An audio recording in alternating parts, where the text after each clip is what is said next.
ወደ ኢስላም መንገድ እንላቸዋለን። አላህ ሱብሓነሁ ወተዓላ ምን ይለናል? ወኢላሁኩም ኢላሁ ዋሂዱን ላኢላሃ ኢላ ሁወ ረሕማኑ ረሒም ይላል። ጌታችሁ አላህ አንድና አንድ ብቻ ነው፣ እሱ አዛኝና በጣም ሩህሩህ ጌታ ነው ይላል። ኑ ወደዚህ ጌታ። ይሄ ጌታ ማን ነው የምትሉ ከሆነ ይሄ ጌታ ማለት ወኢላሁኩም ኢላሁ ዋሂዱን ላኢላሃ ኢላ ሁወ ረሕማኑ ረሒም ኢነ ፊ ኸልቂ ሰማዋት ወልአርድ ወእኽቲላፊ ሌይሊ ወነሃር ወልፉልኪ አለቲ ተጅሪ ፊል ባሕር ወማ አንዘለ ሚነ ሰማኢ ሚን ማኢን فأحيا به الأرض بعد موتها وبث فيها من كل دابة وتسريف الرياح والسحاب المسخر بين السماء والأرض لآيات لقوم يعقلون. إن في خلق السماوات والأرض بسماعنا بمدر مفتر واختلاف الليل والنهار بكأننا لليت مكة يرس والفلك التي تجري في البحر በባህር ላይ የምትሄደው መርከብ ምንድነው? እንዳትሰምጥ ያደረጋት ያ ጨምሮ والفلك التي تجري في البحر وما ينفع الناس የሰው ልጆች ብዙውን እንቅስቃሴ የሚያደርጉት በባህር ላይ ነው።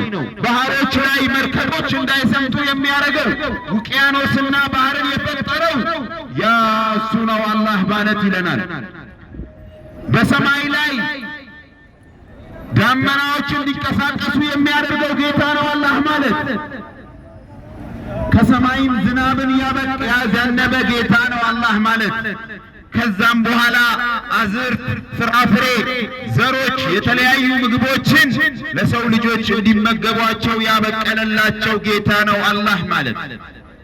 አሁንም እኛ ደግመን ደጋግመን የምንጠራችሁ የጌታችሁን ጥሪ ነው የምናደርግላችሁ።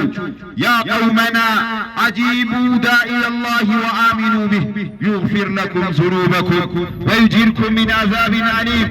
ወገኖቼ ሆይ፣ ኢትዮጵያውያን ሆይ አጂቡ ዳኢ አላህ ወአሚኑ ቢህ የጌታችሁን ጥሪ ተቀበሉ፣ በሱም እመኑ። ይግፊር ለኩም ዙኑበኩም ወንጀላችሁን ይቅር ይላችኋል። ወንጀል ይቅር በሚባለው ወደ እሱ በመመለስና እሱን በማምለክ ብቻ ነው። ፍሩጦራንን ማምለክ በመተው ነው። ኢሳን ማምለክ በመተው ነው። ነቢዩም ሆነ ጻድቃንም ሆነ ድንጋይም ሆነ ዛፍ ማምለክ በመተው ወደ ጌታ በመመለስ ነው ጌታ ይቅር የሚላችሁ እንላቸዋለን። ወዩጂርኩም ሚን አዛቢን አሊም አሳማሚ ከሆነው የገሃነም ቅጣትን ያድናችኋል እንላቸዋለን። ወገኖቼ ሆይ፣ ውድ ኢትዮጵያውያን ሆይ፣ ውድ የመጽሐፉ ባለቤቶች ሆይ፣ ውድ ክርስቲያንና አይሁዶች ሆይ ብለን ጥሪ እናደርግላችኋለን። ጌታችን ጥሪ እንዳደረገላችሁ ያ አህለል ኪታብ እናንተ የመጽሐፍ ባለቤቶች ሆይ፣ እናንተ አይሁድና ክርስቲያኖች ሆይ ይላል የተከበረው የጌታችን ቃል። يا أهل الكتاب تعالوا إلى كلمة بيننا وبينكم سواء بيننا وبينكم ألا نعبد إلا الله. إن أنت مصعفوا على بيتوش هوي، إن أنت كريستياننا يهودوش هوي. تعالوا نو ወደ አንድ ቃል እናንተ ላይ ሞዳለው እኛ ላይ ሞዳለው አንድ ቃል ኑ ይላል። ያም ቃል ምንድነው?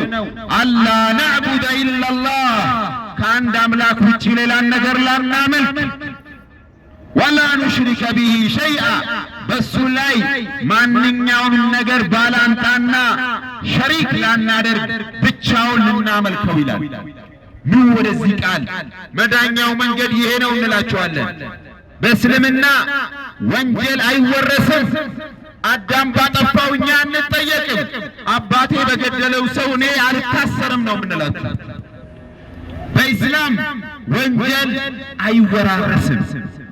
የሰው ልጅ ወንጀል ሳይሰራ ወንጀለኛ አይደለም። አዳም በሰራው ወንጀል እኛ አንጠየቅም። አዳምንም ፈጣሪ አላህ ይቅር ብሎታል።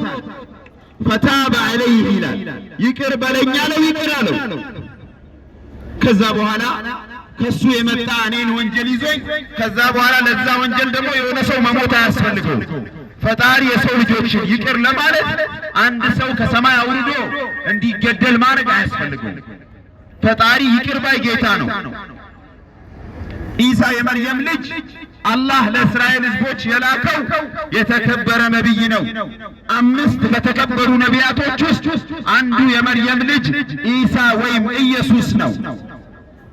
አላህ ቁርአን ላይ ስለ ኢየሱስ በግልጽ ቋንቋ ሲነግረን ቃለ ኢኒ አብዱላሂ አታኒየ አልኪታበ ወጀዐለኒ ነቢያ وجعلني مباركا أينما كنت وأوصاني بالصلاة والزكاة ما دمت حيا وبرا بوالدتي ولم يجعلني جبارا شقيا